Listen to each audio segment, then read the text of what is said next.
Nine? Kaisha Lindbergh, Where are you from?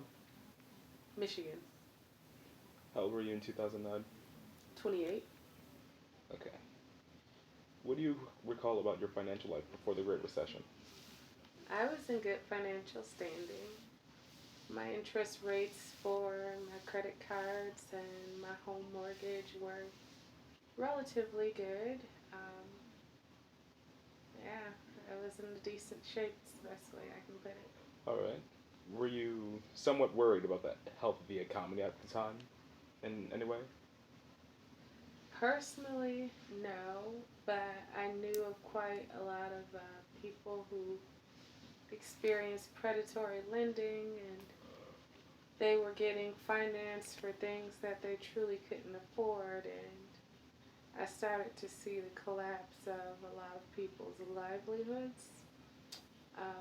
Me, particularly, it was around a time when I was trying to sell it. Because of some of the challenges in the market, I wasn't really getting what my home was worth when I attempted to sell it. All right. All right.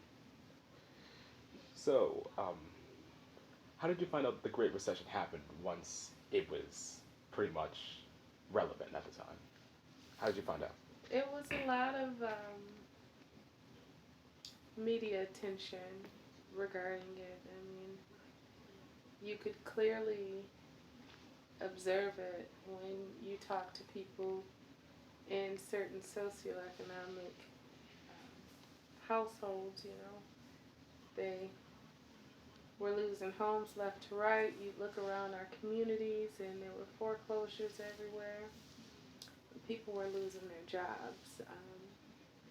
So that's when it really started to transpire. Of course, when there was a lot of media attention around the banking institutions and the automotive institutions, that kind of caused larger concern.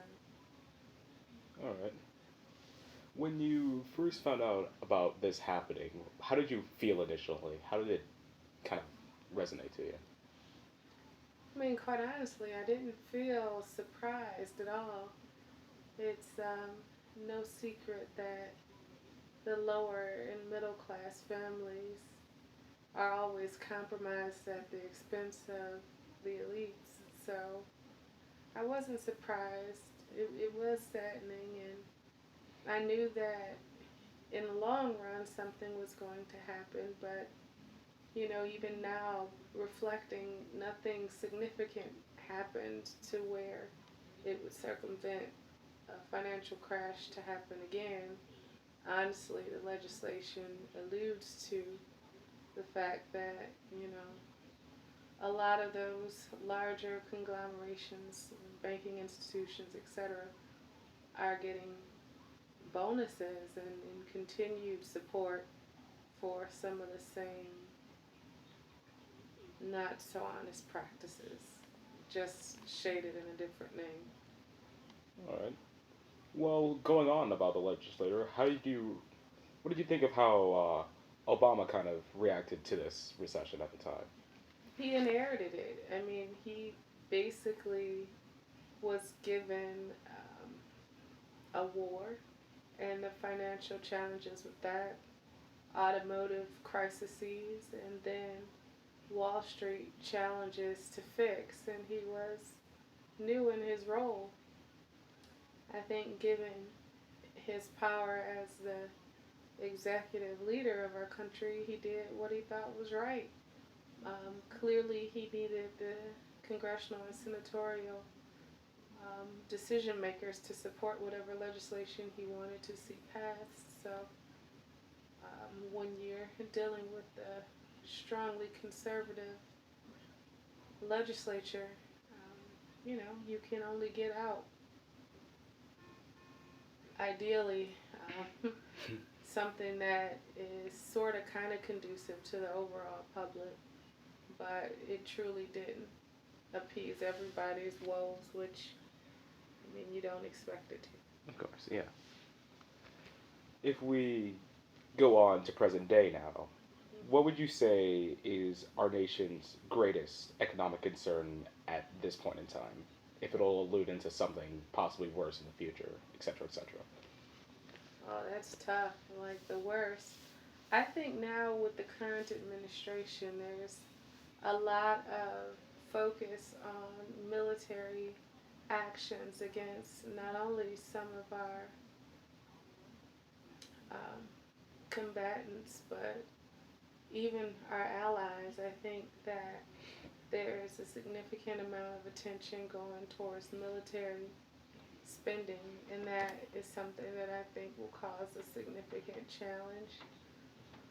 But also, it's a lot of deregulation going on, which, in all honesty, caused a lot of the financial challenges in the first place. So I think we're just positioning ourselves for failure in another 20 years, if not less, for our Hmm. kids to clean up. And I think those two things kind of constitutes for the biggest part of that. Right. So, what do you think should be done to like prevent this problem, to protect us from getting into this hole again?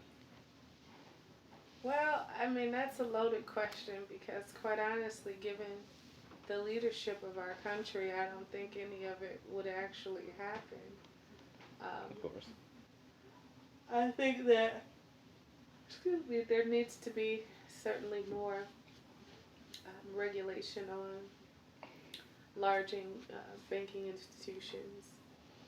I think that instead of focusing on taxing the middle and lower class citizens of this country, we really need to start talking about breaking up some of the larger institutions, whether financial or corporate and multinational corporations, who receive large tax breaks and even incentives for streamlining practices that are for the better good of humanity. So I don't know. I just think that's a place to start. Right. It's not happening anytime soon. Yeah. So, in the long run, after this whole situation, would you say it had a somewhat big impact on us, or do you feel like it's just going to be a cycle that's going to repeat itself, Oh, or it's something like that? definitely a cycle that's going to repeat itself.